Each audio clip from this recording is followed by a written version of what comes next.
Hi, this is Rita, and today I'm going to tell you how I skyrocketed my business to success.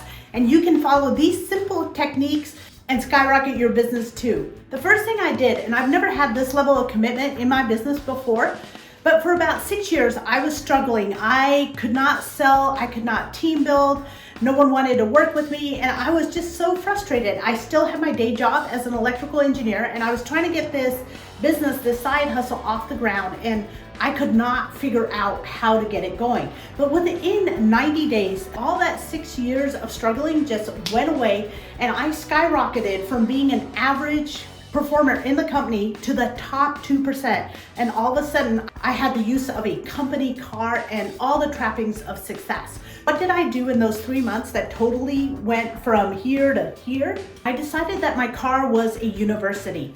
I used, for every time I was in the car, whether I was driving to a train station or driving all the way into work or running errands, I put a cassette tape and listened to someone that had already achieved what I had achieved. And I listened to their logic, I listened to their wisdom and how they did it. And when you listen to something 15 times, 17 times, 50 times, we start hearing the intent behind the words. I learned those cassette tapes inside and out. I learned those scripts inside and out. So I knew when to pause and I knew when to breathe, and I knew the excitement that I would have when I achieved the goal. The next thing I did was I worked on these 6 inches right here. I convinced myself that I was going to be great. And even though there was no evidence or performance that I was going to be great, I convinced myself that I was going to be great and that I was going to make it. And even there were times I didn't believe in myself, but I kept going to every appointment, going in front of every client with 100% belief that I was going to be successful. I even put a cassette tape under my pillow with my affirmations, so at night I could hear how successful I was going to become in my own voice. The third thing I did was I became a follow-up machine. This was at the initial ghosting stage, the onset of caller ID and answering machines. People were not directly answering my phone calls. I focused and called with 100% commitment. I did not look at how many people were not answering. I just decided everyone gets 7 phone calls, and this is what I'm going to say on each phone call. Just like now they have the email sequences or the message sequences. So whatever your process is, even if people are not responding, just because you're putting the effort out there, it's going to make a difference in your business. So follow your process, commit to your process. Don't worry about what people are giving back to you, but just be so committed to your goal that you're going to do the work anyways. I was tired. I had a 1-year-old, I had a full-time job, and I was trying to get a business off the ground before the internet. What I decided to do was, no matter what, I would do something for 10 minutes. That was my solution to everything. I will make calls for 10 minutes. I will go out and prospect for 10 minutes. Because I was not ready to commit an hour or 2 of my time, but I could convince myself to do something for 10 minutes. Just by making that commitment for 10 minutes and taking that first step, I would often end up doing 2 hours of calls. But had I told myself initially that I'm going to do something for 2 hours, I would not have done it.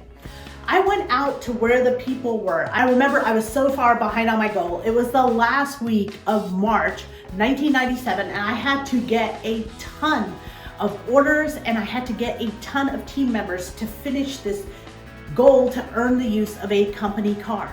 What did I do? I had gone through everyone I knew, I'd gone through everyone I didn't know, and I only had a week to come up with these huge orders. Well, I got invited to a cooking show by one of my clients, and I went there to support her, and I thought, well, maybe I'll meet some interesting people at this cooking show that I can talk to. Well, it turns out I didn't meet any interesting people at the cooking show because I was just so afraid of missing my goal, but my client that invited me ended up being interested in my products and services and ended up bringing 72 people as clients to me. That totally shifted the trajectory in the last 5 days of the goal. And the last thing I would tell you is focus on your skill set. Now, we can control our facial muscles and we can smile and we can be excited. However, it's extremely hard to control our subfacial muscles. When we go into an appointment and we are not 100% committed on our product or service or our business, and we are bringing in baggage from a fight that we had with our family, or we are just tired and we are not totally interested in our client, it shows in our subfacial muscles and the type of words and tone we use. And when that happens, people can sense that we're more interested in ourselves than we are with them, and it becomes really hard to get business. I was 100% sold out with what I was listening to in the car, what I was listening to at night, my commitment to my goal, convincing myself that I was going to make it, that when I walked into the appointment, I just worked on the skill set. And after you have the mindset right, you can then get the skill set that will help grow your mastery in your business. If you like this video, click like and subscribe. I've also written a book, Mom Boss, How to Build a Thriving Business. Scan the QR code. I've also put the link here in the video below.